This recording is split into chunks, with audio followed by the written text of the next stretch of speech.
김경수 경남지사가 댓글 조작 혐의로 1심에 이어 2심에서도 징역 2년을 선고받았습니다. 재판부는 김 지사가 킹크랩을 지켜보고 승인했다고 했습니다. 대선에 개입할 의도가 있었음을 인정하는 것이기도 해 파장이 전망됩니다. 99% 개표 상황에서 바이든이 조지아주에서 승기를 잡으면서 당선 초읽기에 들어갔습니다. 트럼프는 전례 없는 부정선거라며 선거에 불복했습니다. 추미애 장관이 윤석열 검찰총장의 특수활동비를 감찰하라고 지시했습니다. 민주당 지도부는 월성 경제성 평가 조작 의혹 관련 검찰 압수수색을 두고 정치 수사라고 반발했습니다. 천안 콜센터 내 확진이 가족 감염으로 확산되면서 모두 30명으로 늘었습니다. 신규 확진도 145명으로 늘었습니다. 부산시장 재보선을 앞두고 민주당이 국토부와 가덕도 신공항 관련 예산 증액을 두고 갈등을 빚었습니다. 국토부의 원칙론에 일부 민주당 의원들은 격분했고 김태년 원내대표는 거친 언사로 국토부 2차관 소환을 지시하기도 했습니다.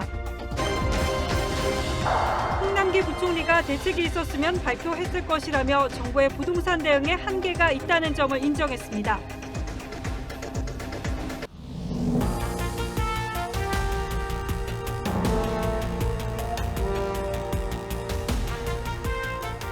안녕하십니까. 뉴스9의 신동욱입니다. 댓글 조작 혐의가 유죄로 인정돼 1심에서 징역형을 선고받았던 김경수 경남지사가 오늘 항소심 재판에서도 징역 2년의 같은 실형을 선고받았습니다.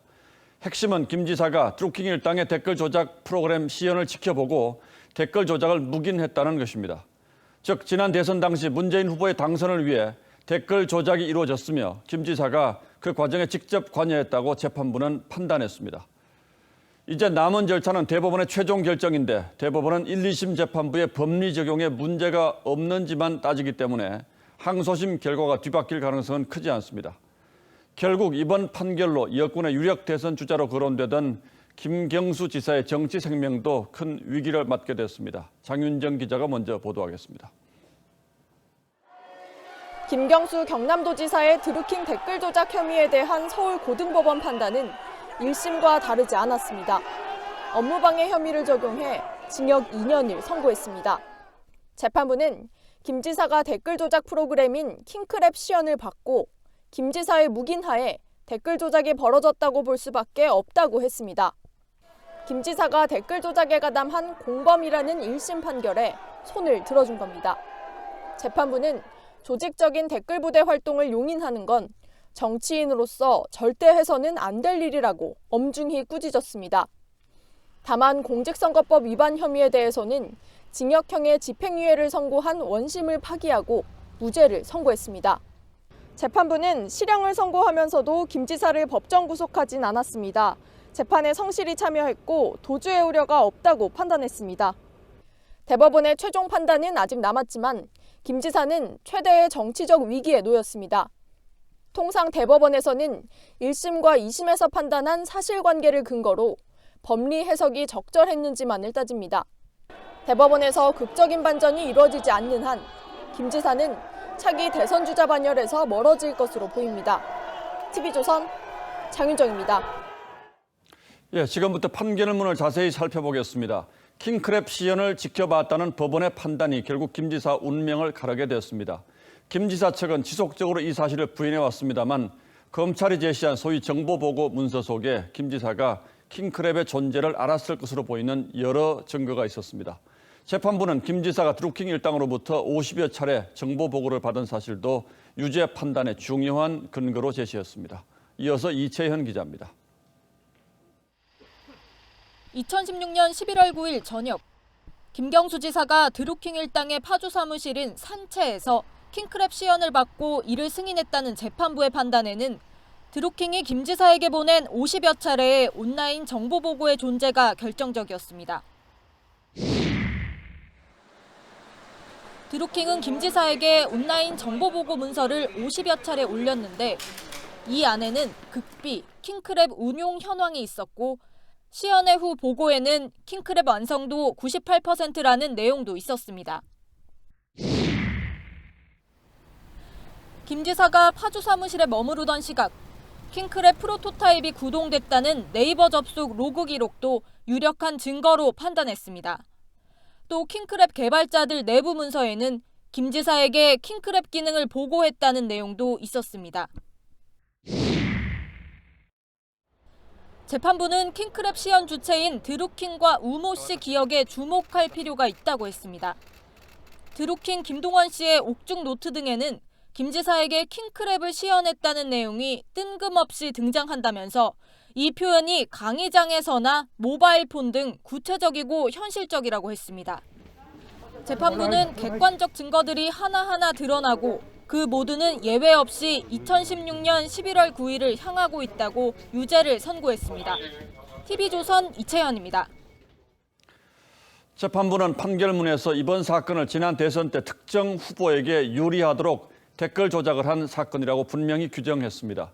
민주주의의 근간을 흔드는 중요한 범죄라는 뜻인 동시에 적지 않은 정치적 논란을 예고하는 대목이기도 합니다.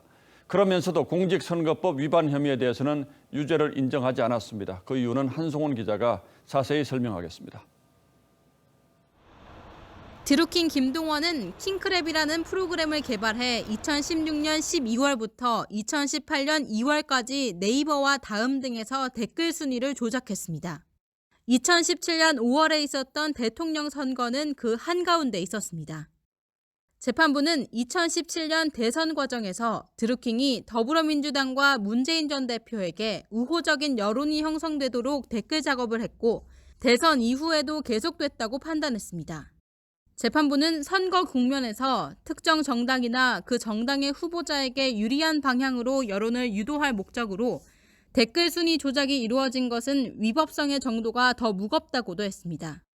재판부는 또 김 지사가 도모 변호사를 오사카 총영사로 추천한 것도 대선 기간에 문재인 후보의 선거운동을 지원하는 것에 대한 보답이나 대가라고 했습니다. 샌다이 총영사를 제안한 것은 오사카 총영사를 기대할 수 없자 이를 대체하는 것이었다고 판단했습니다. 다만 샌다이 총영사 제안에 대해 특검이 2018년 지방선거에 대한 대가라면서 기소했기 때문에 이를 인정하기는 어렵다고 했습니다. 재판부는 특검이 대선의 공소시효가 지나자 고육지책으로 지방선거와 연결시켜서 기소한 것 같다고 말했습니다. TV조선 한송원입니다. 법원은 1심 때와 마찬가지로 김경수 지사를 법정 구속하지는 않았습니다. 김 지사는 납득할 수 없는 판결이라며 대법원의 판단을 구하겠다고 밝혔습니다. 오늘 법원 주변은 지지자와 항의하러 나온 시민들이 뒤엉켜 하루 종일 소란스러웠습니다. 최민식 기자가 법원을 다녀왔습니다. 김경수 경남지사 항소심 선고를 앞두고 서울고법 출입구 앞엔 지지자들로 북적였습니다.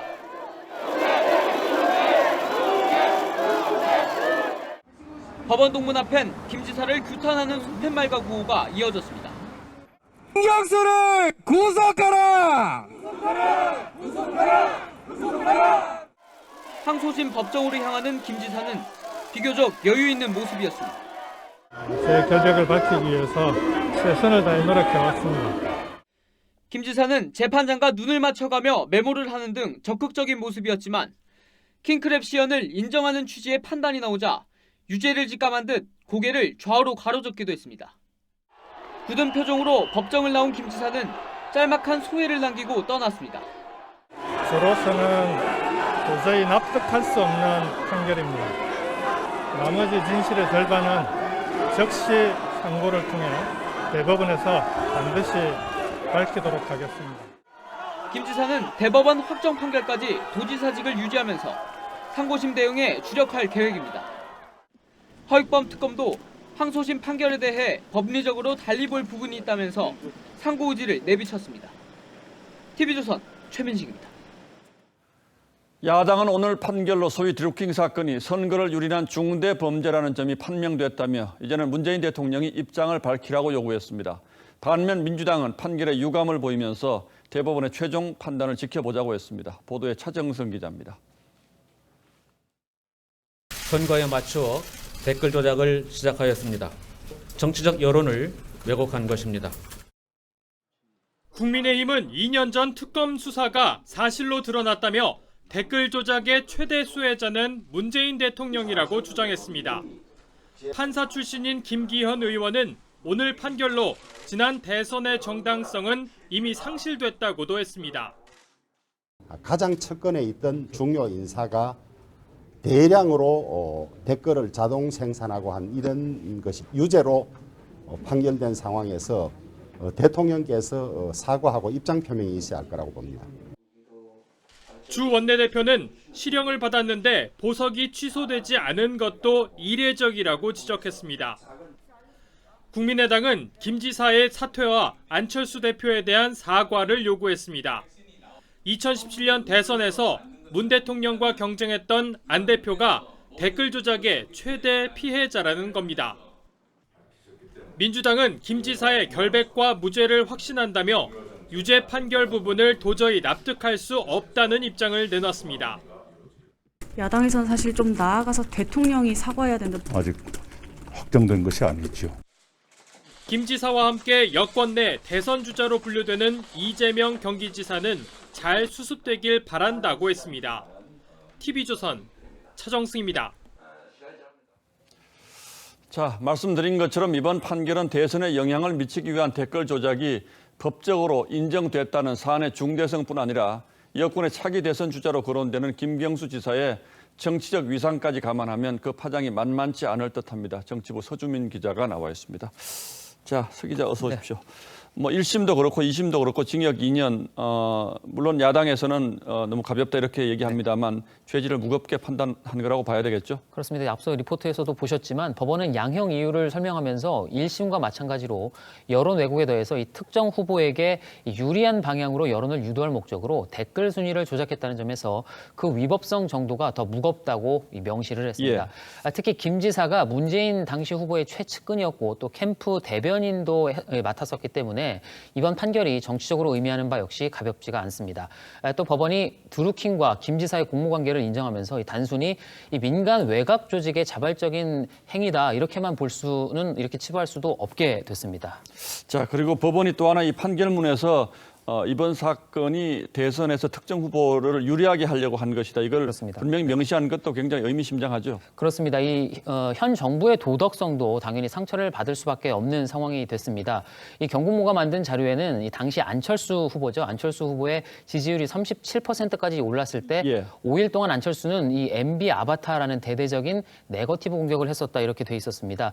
오늘 판결이 나오자 안철수 대표의 국민의당은 김 지사가 안 대표에게 사과를 해야 한다고 주장을 했습니다. 예, 결국 야당 쪽에서는 계속 이제 대통령의 직접 사과 요구할 가능성이 높아질 텐데, 자 어쨌든 뭐 대법원의 판단이 남아 있긴 합니다만 이 항소심 판단이 크게 바뀔 것 같지 않다 이렇게 전망하는 이유는 뭘까요? 그렇습니다. 이 대법원 상고심은 아시다시피 사실관계를 새롭게 판단하는 게 아니라 이전 재판에서 이 법리 해석이 제대로 됐는지 여부를 따져보는 겁니다.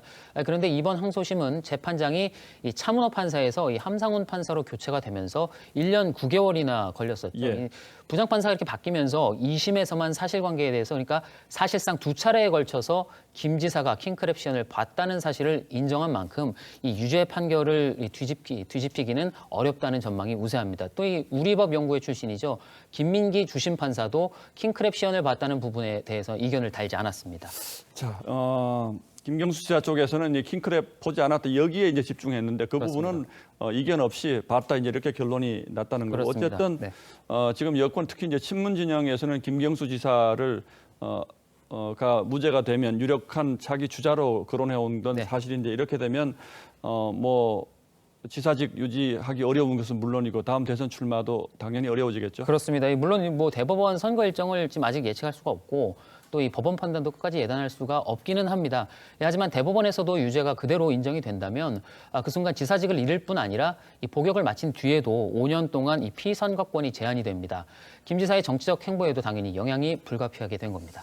자, 이제 뭐 친문 진영에서도 이제 안희정 지사에 이어서 또 김경수 지사 이렇게 되면 뭐 새로운 또 후보를 찾을 것인지 아니면 지금 이대로 이낙연, 이재명, 이낙연 이 양강 구도가 그대로 갈지 이것도 참 관심거리인데 어떻게 보세요? 그렇습니다. 김 지사는 이 노무현 전 대통령의 마지막 비서관을 지냈죠. 그러니까 이른바 친문 적자로 평가가 됩니다. 김 지사가 이 무죄를 받았다면 친문 표심을 가져올 수 있는 다크호스가 될 수 있었죠. 이 김 지사가 사실상 낙마하면서 당분간은 말씀하신 대로 이 양강 구도가 유지될 것으로 보이는데 변수는 또 내년 재보궐선거입니다.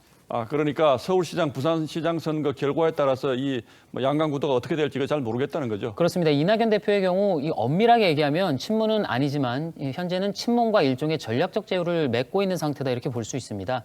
그런데 보궐선거에서 이 민주당이 만약에 패배할 경우에 이 대표의 책임론이 이렇게 불거질 수밖에 그렇겠죠. 없고요. 예. 또 이렇게 되면 이재명 지사와 갈등의 골이 깊은 친문 지지자들은 결국에는 이낙연 대표를 이 대체할 후보를 찾으려고 할 겁니다. 여권에서는 정세균 총리나 유시민 이사장 등이 그런 상황에서 부상할 가능성이 있는 후보군들로 꼽힙니다. 자, 이번 사건의 본질과는 조금 거리가 있습니다만 그렇습니다. 여권에서 이번 사건이 추미애 장관 얘기하는 분들이 있어요. 이건 어떤 맥락입니까? 예, 그러니까 드루킹 사건 자체가 추미애 장관이 당대표였던 시절 이 수사를 의뢰하면서 시작이 됐기 때문입니다. 추 장관의 당시 발언을 한번 들어보시죠. 대표적인 포털 사이트인 네이버의 댓글은 인신공격과 욕설, 비하와 혐오의 난장판이 되어버렸습니다. 이렇게 시작된 경찰 수사로 댓글 조작 일당 3명을 붙잡았는데 이 가운데 2명이 민주당 당원이었고 특히 이 가운데 또 1명이 김경수 지사와 연락을 주고받았다고 하는 그 드루킹 김동원 씨였습니다. 자, 이 사건에 김경수 지사가 연루됐다는 사실을 이제 처음 보도한 게 이제 저희 TV조선이었는데 저희도 사실 보도하는 과정에서 고생이 많았어요. 예, 서주민 기자 잘 들었습니다. 네.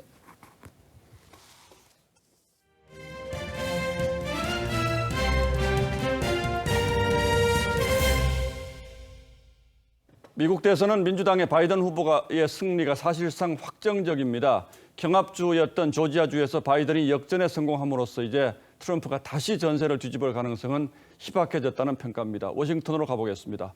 자, 최우정 특파원. 네, 워싱턴입니다. 자, 몇 개 주 개표가 아직 끝나지 않았는데 지금은 어떤 상황입니까? 네, 아직까지 개표가 진행 중인 곳은 이 네바다와 애리조나, 펜실베니아 그리고 조지아주입니다. 이 가운데 조지아주가 눈에 띄는 상황입니다. 이 99% 이상 개표가 진행되는데 바이든 후보가 1000여 표 이상 앞서는 상황입니다. 이 미시간과 위스콘신에 이어 이곳에서도 역전에 성공을 한 겁니다. 이곳에서 바이든 후보가 이기게 되면은 1992년 이후 처음으로 민주당이 승리하는 상황입니다. 펜실베니아에서도 바이든이 바짝 추격 중입니다. 트럼프가 앞서지만 표 차이가 0.3%포인트에 불과해 뒤집힐 수 있습니다. AP통신 집계로 바이든은 지금 264명의 선거인단을 확보한 상황입니다. 이 둘 중 한 곳만 이겨도 바이든은 매직 넘버 270을 넘습니다. 자, 그런데도 트럼프는 이 결과를 인정할 수 없다, 불복 선언을 했다는데 이건 어떻게 해석해야 할까요? 네, 트럼프 대통령 어제 저녁 이곳 시각으로 저녁에 갑자기 기자회견을 열고 이번 선거는 조작됐다. 이 합법적 투표만 계산을 하면 자신이 쉽게 이길 수 있다 이렇게 주장을 했습니다. 이 재선 실패가 가시화되면서 이 부정선거를 주장하고 나선 겁니다. 트럼프는 또 연방대법원이 결국 결정할 것이다 이런 이야기도 했습니다. 이 트럼프 측에서 제기한 선거소송 벌써 6건입니다. 앞으로 지리한 법정 싸움이 계속될 수밖에 없습니다. 이에 대해 연방선관위의 한 위원은 이제 좀 그만하라. 나라를 해친다 이렇게 주장을 했습니다. 비판 목소리 공화당 내에서도 잇따르고 있습니다. 마르코 루비오 상원의원은 합법적인 투표를 개표하는 데 시간이 걸리는 건 사기가 아니다라고 트럼프 주장에 반박했습니다. 레리 오건 메릴랜드 주지사는 발언 자체가 터무니없다 이런 비판을 했습니다. 지금까지 워싱턴에서 전해드렸습니다. 바이든 후보 측은 발전적 재건이라는 구호를 앞세워 본격적인 정권 인수 작업에 돌입했습니다. 트럼프의 불복 선언에 대해서는 누구도 민주주의의 가치를 빼앗을 수 없다고 강하게 경고했습니다. 유혜림 기자가 보도합니다. 바이든은 트럼프가 불복을 선언한 지 2시간 만에 연단에 올랐습니다. 전날 민주주의의 승리를 외친 데 이어 이번에도 선거의 가치를 강조했습니다. In America, the vote is sacred. It's how people of this nation express their will. So, each ballot must be counted. 바이든은 그 누구도 민주주의를 빼앗지 못할 것이라며 트럼프를 향해 결과에 승복할 것을 압박했습니다. 더딘 개표 상황에 지친 지지자들을 향해 인내심을 강조하며 다시 한번 승리를 확신했습니다. We have no doubt that when the count is finished, Senator Harris and I will be declared the winners. So, I ask everyone to stay calm. 바이든 캠프는 차기 행정부 구성을 준비하고 있습니다. 바이든 캠프는 대통령직 인수위원회 홈페이지의 이름을 발전적 재건으로 정했습니다. 바이든의 경제정책 구호였는데 코로나19 등의 여파로 침체된 경제 외에 민주주의의 원칙까지 되살리겠다는 의지를 담은 걸로 알려졌습니다. 바이든은 자택이 있는 델라웨어주 윌밍턴에서 참모들로부터 경제 위기를 주제로 한 브리핑을 받기도 했습니다. TV조선 유혜림입니다. 미국 언론들은 일제히 트럼프의 선거 불복을 비난하고 나섰습니다. 지상파 방송들은 트럼프의 불복 기자회견을 방송하다가 도중에 끊어버렸고 주요 신문들도 트럼프의 행동을 맹비난하는 기사와 칼럼을 쏟아내고 있습니다. 변재영 기자가 보도합니다. 백악관 기자회견이 한창인데 CNBC의 앵커가 나서 말을 끊습니다. We're interrupting this because what the President of the United States is saying, in large part, is absolutely untrue. He began, and we're not going to allow it to keep going. ABC, NBC, CBS, 미국 지상파 3사 중에 끝까지 중계한 곳은 없습니다. NBC는 기자회견 대신 개표 상황을 방송하거나 We're listening to the president speaking at the White House, but we got to dip in here because there have been several statements that are just frankly not true. 발언의 사실 여부를 다뤘습니다. 중계를 끝까지 내보낸 CNN은 기자회견이 끝나자마자 거짓말이라고 직격했습니다. Sad night for the United States of America to hear their president say that, to falsely accuse people of trying to steal the election, to try to attack democracy that way. 다른 앵커는 조롱하듯 살려고 안간힘 쓰는 거북이에 비유했습니다. Like an obese turtle on his back, flailing in the hot sun, realizing his time is over. 뉴욕타임스는 한 명의 후보는 기다리면 알 거라고 하는데 다른 한 명은 집계가 조작됐다고 한다며 꼬집었습니다. LA타임스는 트럼프의 소송은 법치 파괴라는 제목의 사설에서 불복을 맹비난했고 워싱턴포스트는 거짓 위에 거짓이라고 비판했습니다. TV조선 변재영입니다. 예, 보신 것처럼 초경합지였던 조지아주에서 바이든이 역전함으로써 사실상 승리를 굳혔는데도 트럼프가 왜 이렇게 필사적으로 소송에 매달리는지, 그렇다면 소송으로 결과가 뒤바뀔 가능성은 있는지 지금부터 따져보겠습니다. 자, 윤슬기 기자. 네. 미 연방 대법원이 상당히 보수적인 성향으로 기울어져 있기 때문에 일단 대법원까지는 가보자, 이게 트럼프의 전략인 것 같은데 현실적으로 대법원까지 갈 수 있는 길이 있긴 합니까? 네, 일단 내년 1월 20일 대통령 취임식까지 남은 시간은 76일이죠. 이 기간 동안 선거 소송을 낸 주에서 1심과 항소법원을 거쳐 대법원에서 선거 무효 판결을 받겠다는 게 트럼프의 시나리오죠. 그런데 미시간과 조지아주 법원이 이미 소송을 기각하면서 1심 문턱 넘는 것도 쉽지 않을 거란 전망이 잇따릅니다. 예.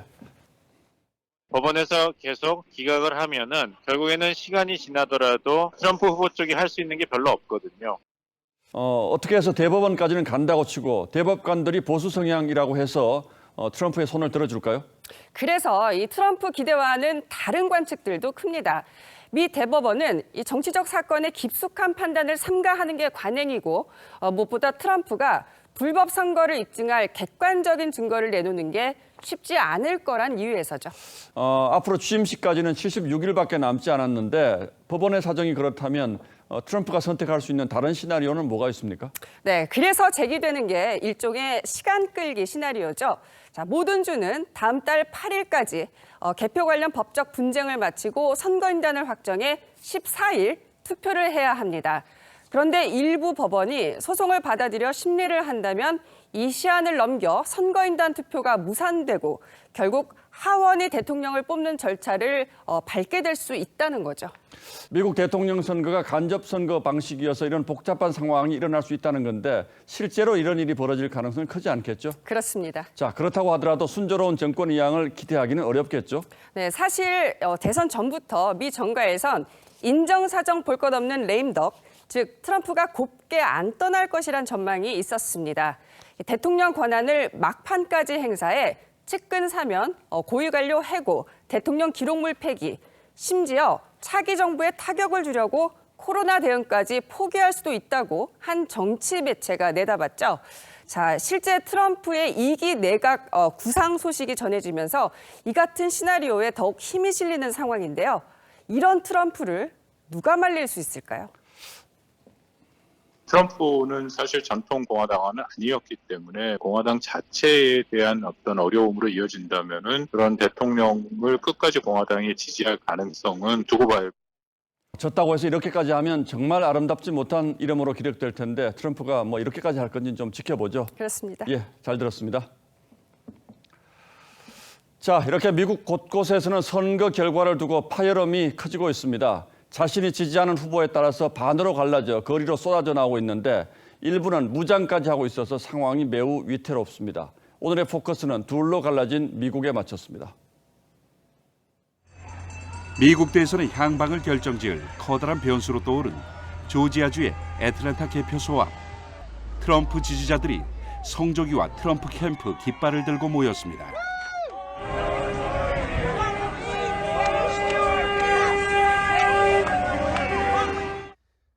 우편 투표 개표가 진행될 소 바이든이 트럼프를 추격해오자 밤늦도록 목소리를 높입니다.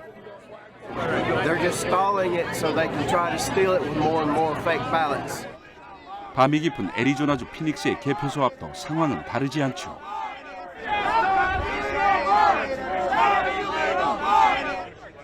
모여든 트럼프의 지지자 상당수는 소총, 권총 및 각종 무기로 무장하기도 했습니다.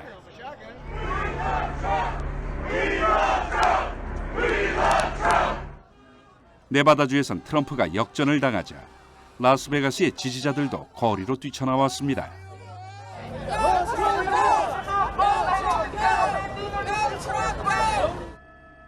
이에 맞서 바이든의 지지자들도 거리로 나섰습니다. 막판까지 박빙승부가 벌어지고 있는 펜실베니아의 필라델피아 개표소 앞 수백 명의 바이든 지지자들이 모였습니다.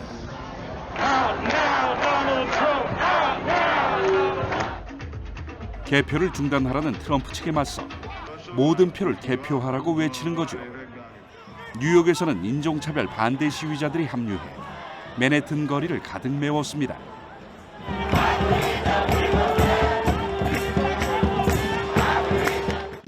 오리건주의 포틀랜드에서도 시위대가 거리를 점거했습니다.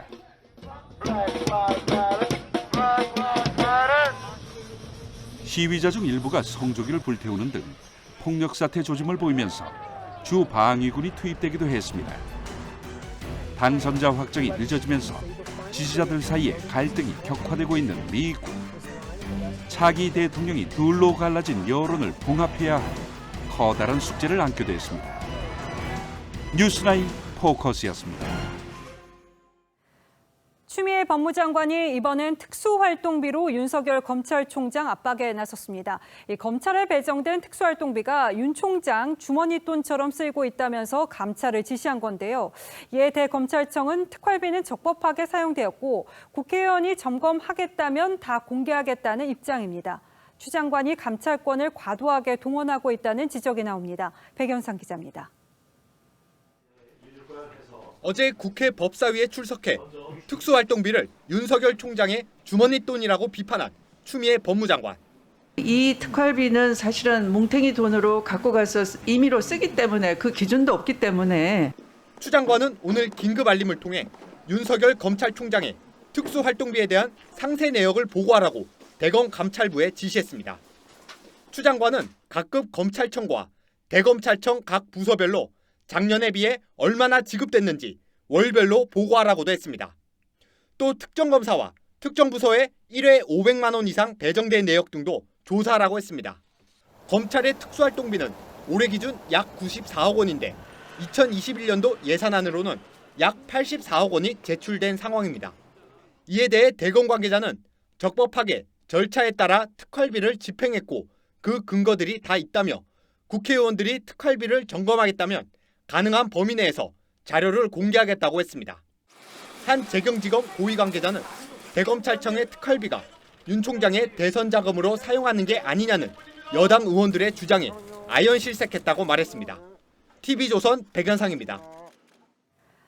월성원전 1호기 경제성 조작 의혹 관련 검찰 수사를 두고도 추 장관은 정치인 총장이 정부를 공격하고 있다고 했는데요. 오늘은 민주당 지도부가 일제히 정치 수사라면서 검찰을 맹비난했습니다. 검찰은 어제에 이어 오늘도 한수원 본사 압수수색을 이어갔습니다. 최원희 기자입니다.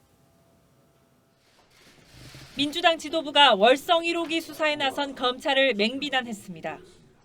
이낙연 대표는 검찰이 정치 수사를 하고 있다며 조국 사태 때 대대적 압수수색에 나선 것이 연상된다고 주장했습니다.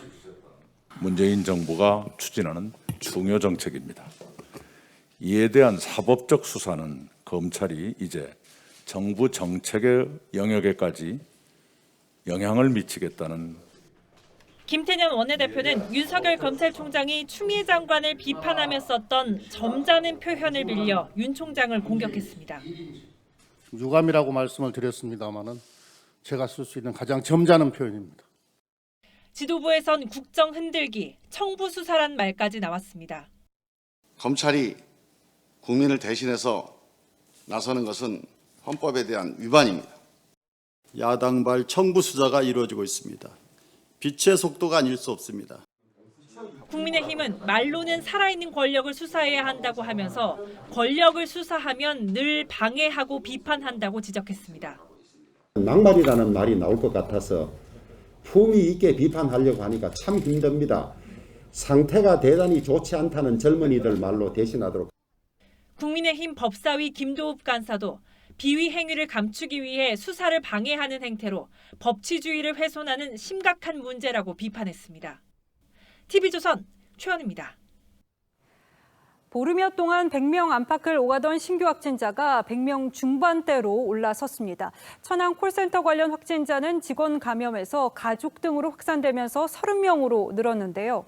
콜센터 직원 일부는 일주일여 전부터 증상이 있었지만 출근을 이어온 것으로 드러나기도 했습니다.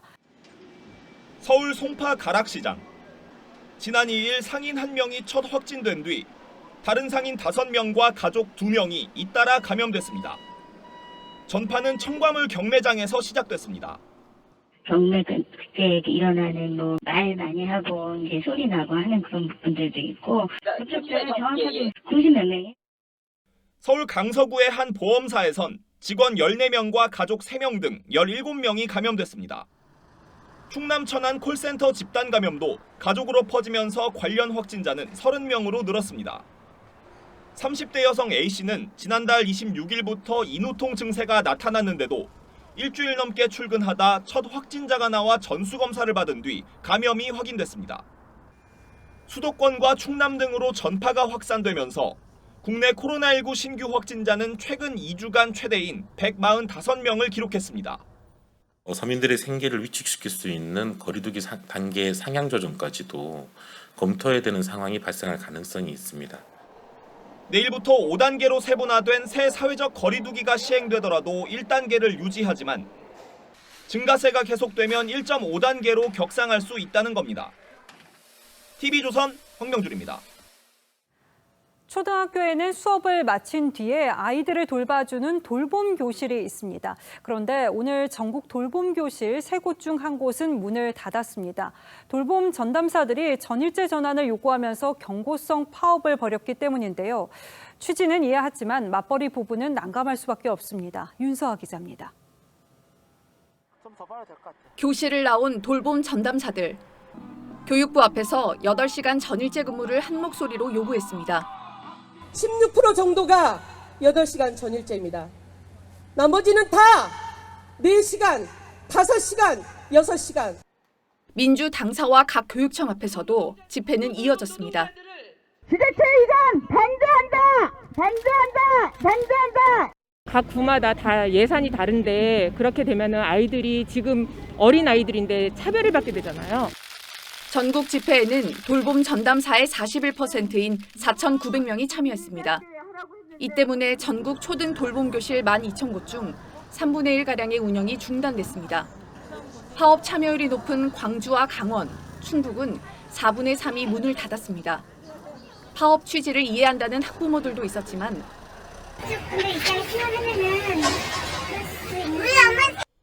갑작스런 돌봄 공백에 맞벌이 부부들은 아이 맡길 곳을 찾느라 진땀을 빼야 했습니다. 저학년 같은 경우에는 이제 부모님들이 빈자리도 있는데 선생님까지 이렇게 파업을 하시면 학교 비정규직 노조는 앞으로 정부와의 대화에서 진전이 없으면 2주 뒤 더 큰 규모의 파업을 하겠다고 예고했습니다. 2주 뒤 파업에는 서울 학교 급식 조리사들도 동참합니다. TV조선 윤서아입니다. 다음 뉴스입니다. 국민의당 안철수 대표가 내년 서울시장 보궐선거에 출마할 거냐는 질문에 어떤 역할이든 할 것이라고 답했습니다. 서울시장 출마에 선을 그어왔던 기존 입장과는 조금 뉘앙스가 달라진 셈이어서 안 대표의 생각이 좀 변한 것 아니냐는 해석이 나왔습니다. 박경준 기자가 취재했습니다. 두 야당이 함께하는 의원 모임에 참석한 안철수 대표가 서울시장 출마 여부를 묻는 국민의힘 의원의 질문에 지금까지와는 다른 답을 내놨습니다. 어떤 역할이라도 하겠다는 건 서울시장 출마도 저는 정권 교체를 위해 어떤 역할이든지 하겠습니다.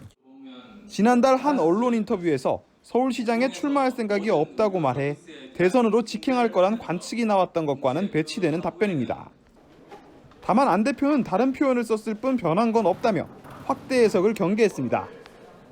민주당에서 탈당한 뒤 야권의 서울시장 후보로 거론되는 금태섭 전 의원도 오는 18일 국민의힘 공부 모임에 참석합니다.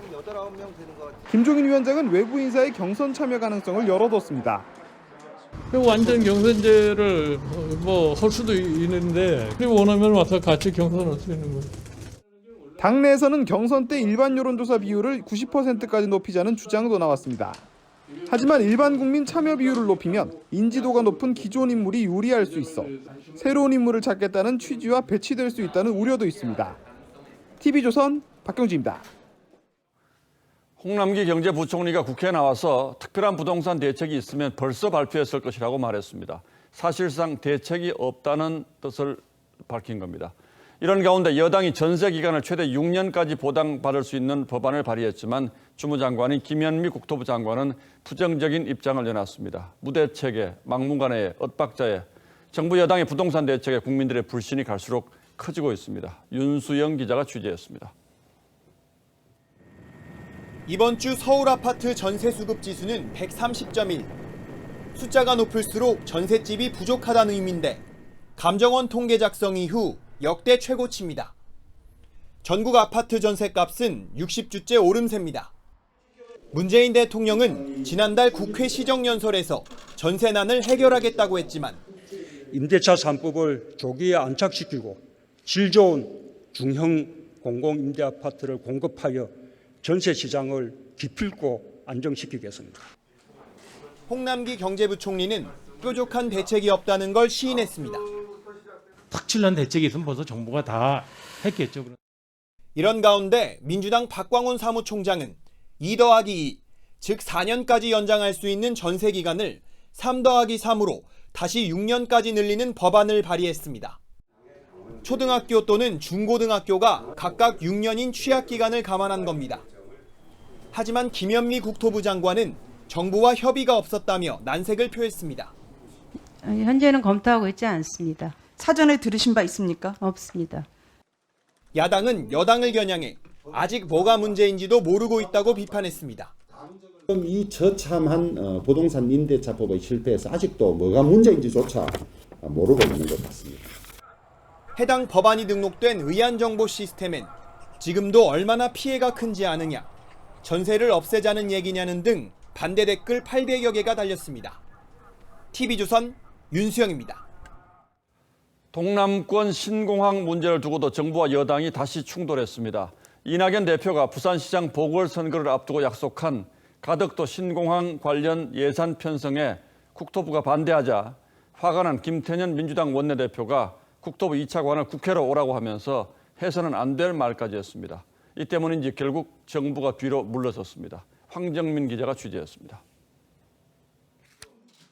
국회 국토위에 나온 김현미 국토부 장관이 가덕도 신공항의 적정성을 검증할 예산 편성 요구를 받자 난색을 표합니다. 이렇게 이렇게 하면 저야 정치인 출신 장관이니까 예 그러겠습니다. 하지만 우리 공무원들은 못하죠. 김해 신공항에 대한 적정성 평가가 진행 중인 상황에서 다른 지역의 적정성을 검토하는 건 맞지 않다는 겁니다. 민주당이 가덕도 신공항에 공을 들이고 있는 건 내년 4월 치러지는 부산시장 선거 때문입니다. 간절한 요구 그대로 부울경의 희망 고문 빨리 끝내도록 최선을 다하겠습니다. 김태년 원내대표는 국토부 2차관 빨리 들어오라고 해라며 욕설을 하는 모습까지 포착됐습니다. 결국 국토부는 연구 개발 사업비에 20억 원을 증액하기로 한 발 물러섰습니다. 내년 4월 부산시장 선거를 의식한 정치권이 절차를 무시하고 있다는 비판은 피하기 어려워 보입니다. TV조선 황정민입니다. 네, 미 대선 결과가 우리 경제에는 어떤 영향을 미칠까를 두고 전망이 계속되는데요. 우선 불확실성이 사라진 만큼 증시도 상승 탄력이 붙고 있습니다. 또 바이든 후보가 친환경에 주력하고 있는 만큼 우선 전기차 시장에 대한 기대감이 커집니다. 이렇게 되면 우리나라가 주도하는 배터리 업계에도 호재로 작용될 것으로 보입니다. 이정현 기자입니다. 서울 강남의 한 전기차 매장. 올해만 전기차 보급형 모델 10,000대가 팔렸습니다. 미 대선에서 바이든 후보의 당선이 유력해지면서 전기차 업계는 화색입니다. 세계 전기차 배터리 시장을 주도하고 있는 국내 업계도 기대하는 분위기입니다. 에너지 인프라에 대한 투자가 확대될 것으로 기대가 되면서 매출 확대를 예상하고 있습니다. 전기차 대중화가 더 빠르게 진행되면 추가 투자도 고려될 수 있을 것으로. 바이든은 우리 돈 2,000조 원을 친환경 에너지 인프라에 투자하겠다고 공약했습니다. 2050년 탄소 배출 제로와 전기차 충전소 5만 개 확충 계획도 내놨습니다. We're going to get rid of the $40 billion fossil fuel subsidies and we're going to invest it in clean energy and carbon capture. 탄소 배출이 많은 석유화학과 철강 분야, 규제를 예고한 대형 IT 업계는 타격이 예상됩니다. 조용한 외교로 회귀하면서 글로벌 경제의 불확실성은 줄어들어서 우리 같은 수출주도 경제에는 조금 더 도움이 되지 않을까 이렇게 예상을 합니다. 주식시장도 들썩이고 있습니다. 배터리와 태양광 등 친환경 신재생에너지 관련 주가는 일제히 뛰었습니다. 미 대선의 불확실성이 사라져간다는 기대감에 뉴욕 증시는 나흘 연속 상승했습니다. 코스피도 5일 연속 상승 마감했습니다. TV조선 이정현입니다. 푸틴 러시아 대통령이 사임할 수도 있다, 이런 보도가 나왔습니다. 강철 체력을 과시해왔고 올해 69살인 만큼 의외로 받아들여지는데요. 푸틴 대통령이 파킨슨병 증상을 보이고 있어서 주변에서 사임을 권유하고 있는 것으로 전해졌습니다. 이태영 기자입니다. 크렘린궁을 산책하는 푸틴 대통령. 왼쪽 팔이 앞뒤로 흔들리는 것과 비교해 오른쪽 팔은 거의 흔들리지 않습니다. 다른 영상들을 봐도 팔의 움직임이 부자연스럽습니다. 두 팔의 흔들림이 다르거나 자세가 불안정하거나 느려지거나 하면 초기 파킨슨병으로 의심해 볼 수 있습니다. 영국 데일리메일 등은 모스크바 소식통을 인용해 푸틴의 다리가 끊임없이 흔들리고 컵을 쥐고 떨었다며 이 때문에 내년 1월에 정권을 이양할 수도 있다고 보도했습니다. 푸틴의 여자친구로 알려진 알리나 카바예바와 두 딸도 사임을 권유하는 걸로 알려졌습니다. 또 러시아 의회가 푸틴이 퇴임한 뒤에도 기소를 면제해주는 특별법을 의회에 제출했다는 보도가 나오면서 사임설에 무게가 실리고 있습니다. 푸틴은 1999년부터 20년 넘게 장기 집권 중입니다. 지난 7월 16년 더 집권할 수 있는 헌법 개정안이 국민 투표를 통과하면서 31년 집권한 스탈린을 뛰어넘을 거라는 관측이 나왔지만 이대로라면 평소 과시해왔던 건강에 발목 잡힐 수 있습니다. 영국의 한 의학저널은 푸틴의 독특한 걸음걸이가 구소련의 KGB 요원이었을 때 총을 빨리 뽑도록 훈련받았기 때문이라고 분석하기도 했습니다. TV조선 이태용입니다. 영화와 연극 분야를 빛낸 예술인을 선정하는 아름다운 예술인상 시상식이 온라인으로 진행됐습니다. 공로 예술인상에는 원로 배우 윤정희 씨가, 선행을 베푼 구피풀 예술인상에는 김동건 씨 등이 수상했습니다. 최윤정 기자입니다. 올해로 10회째를 맞은 아름다운 예술인상. 윤정희. 먼저 호명된 수상자는 공로 예술인 부문의 배우 윤정희였습니다. 1960년대 트로이카 1세대 배우로 2010년에는 영화 시에 출연해 대종상 여우주연상을 받는 등 수백 편의 작품을 남겼습니다. 알츠하이머로 프랑스에서 투병 중인 윤정희 씨를 대신해 남편 백건우 씨가 수상 소감을 밝혔습니다. 말 그날에는 여전히 스케줄이 뭐지? 촬영 준비해야지 하면서 항상 그랬듯이 머릿속에는 시나리오와 필름이 돌아가고 있는. 선행 예술인에게 주어지는 굿피플 예술인상은 방송인 김동건, 배우 정혜선, 유지인, 금보라 씨가 공동 수상했습니다. 지난 20여 년간 민간 교육기관에 장학금을 기부해 한국 패션 산업 발전에 기여한 공로를 인정받았습니다. 너무 영광입니다. 더 잘하는 사람이 되라는 뜻으로 알고 신영균 이사장님께 다시 한번 진심으로 고맙다는 인사 말씀을 드리겠습니다. 영화 예술인 부문에는 배우 이병헌 씨가 수상했습니다. 올해 시상식은 코로나19 여파로 시상자와 수상자 위주로만 참석해 온라인으로 진행됐습니다. TV조선 최윤정입니다.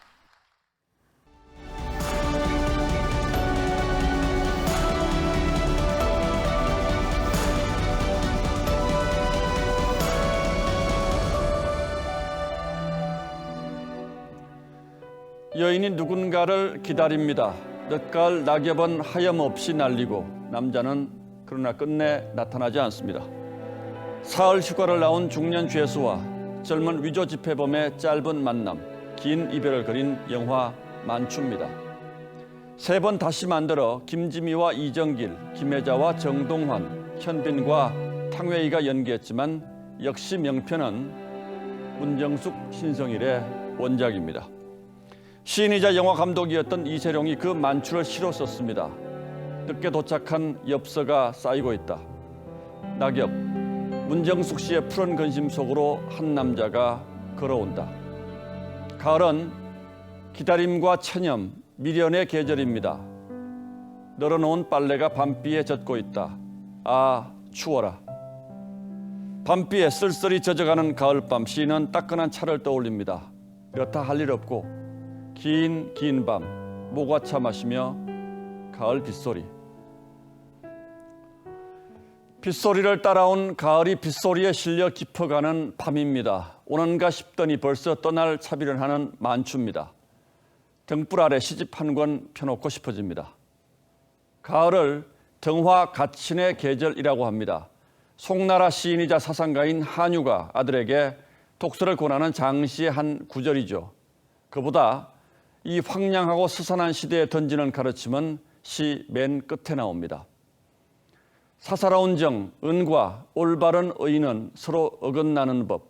그런데 밖으로는 공정하고 정의로운 척하면서 안으로는 사리사욕을 챙기는 사람이 얼마나 많은가요?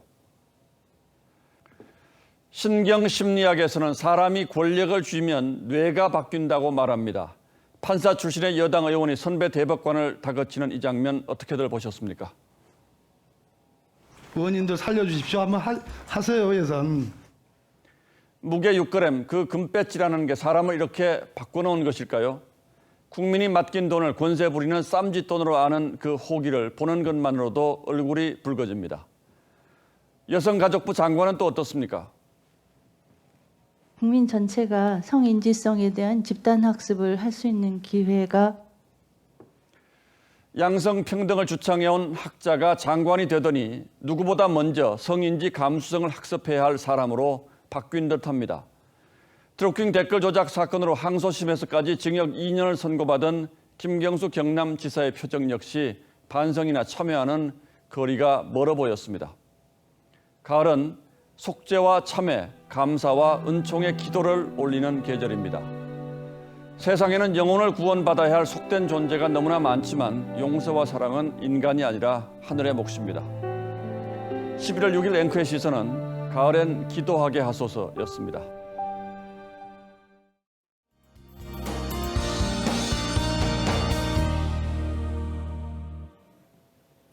이번 주말은 세차도 야외 활동도 자제하시는 게 좋겠습니다.